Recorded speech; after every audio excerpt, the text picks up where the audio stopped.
गृह मंत्री अर्जुन राम मेघवाल का बड़ा बयान सामने आया है। सचिन पायलट ने अनशन के माध्यम से कांग्रेस पर निशाना साधा है। जी मीडिया से खास बातचीत में मंत्री बोले हैं, कहा है कि कांग्रेस के पास पॉलिटिकल एजेंडे के अलावा कुछ नहीं। दो खेमे में बटी सरकार तुष्टीकरण की नीति अपना रही है। सरकार भ्रष्टाचार सरकार में सबसे ज्यादा बढ़ा है। जिन विधायक ने सरकार बचाई सभी मिनी मुख्यमंत्री बन गए हैं। सभी विधायकों के काम होते हैं। सीएम को सरकार गिरने का डर और काम के नाम पर भ्रष्टाचार हो रहा है। राष्ट्रीय अध्यक्ष पर सीएम ने विद्रोह किया है। ऐसे में आला कमान तो कांग्रेस में है ही नहीं। जोधपुर में अन्याय हुआ, थानागाजी में जो हुआ उस पर राहत नहीं दिला रहे, दूसरी तरफ राहत कैंप चला रहे हैं। सचिन पायलट और सीएम की लड़ाई में जनता पिस रही है। ये तमाम बड़ी बातें कही मेघवाल ने। केंद्रीय मंत्री अर्जुन राम मेघवाल बीकानेर के दौरे पर है। अपने सांसद सेवा केंद्र में मौजूद है। आप देख सकते हैं किस तरह से यहाँ पर जन सुनवाई कर रहे हैं। चूंकि संसद सत्र खत्म हुआ उसके बाद यहाँ पर खुद मंत्री अर्जुन राम मेघवाल पहुंचे हैं। सर क्या कहेंगे, जन सुनवाई आप कर रहे हैं और दूसरी तरफ अब बात करें नए अध्यक्ष के साथ बीजेपी चुनावी मैदान में है, कितनी ऊर्जा, कितना, क्या कहेंगे? देखिए, जन सुनवाई तो मैं जब बीकानेर होता हूँ तो जन सुनवाई से संबंधित बहुत कागज भी आते हैं, लोग भी मिलने आते हैं, अलग अलग समस्याएं होती है, वैरायटी ऑफ वर्क होता है और मैं चाहता हूं कि मौके पर ही उसका समाधान जितना मैं कर सकूं वो करता हूं। डेवलपमेंट सारे काम रुक गए, गवर्नेंस रुक गए, खाली पॉलिटिकल एजेंडे के अलावा इनके पास कोई काम नहीं है।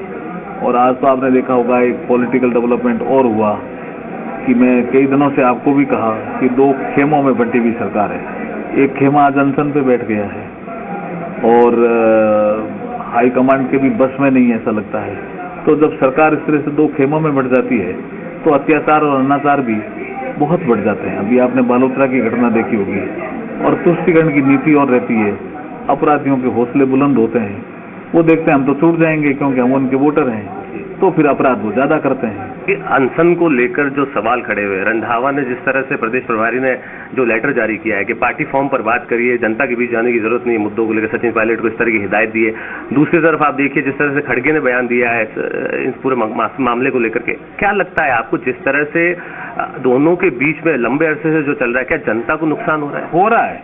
अच्छा, फिर वो कह रहे हैं कि हमारे कांग्रेस के कार्यकर्ता हमारी असेट्स हैं, ऐसा कह रहे हैं उनके हाईकमांड के लोग।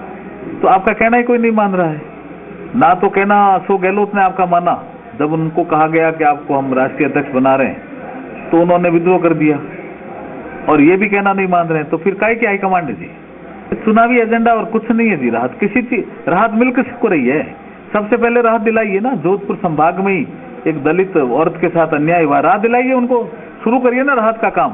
थानागाजी में कब सामूहिक बलात्कार की घटना हुई थी, तब से लेकर के पूरा राजस्थान रेपिस्तान जैसा हो गया और सबसे ज्यादा अत्याचार दलितों पे हो रहे हैं और तुष्टीकरण की नीति के कारण हो रहे हैं। उस पर राहत दिलाइए, उस पर कोई बोलते ही नहीं, एक शब्द नहीं बोलते अशोक गहलोत।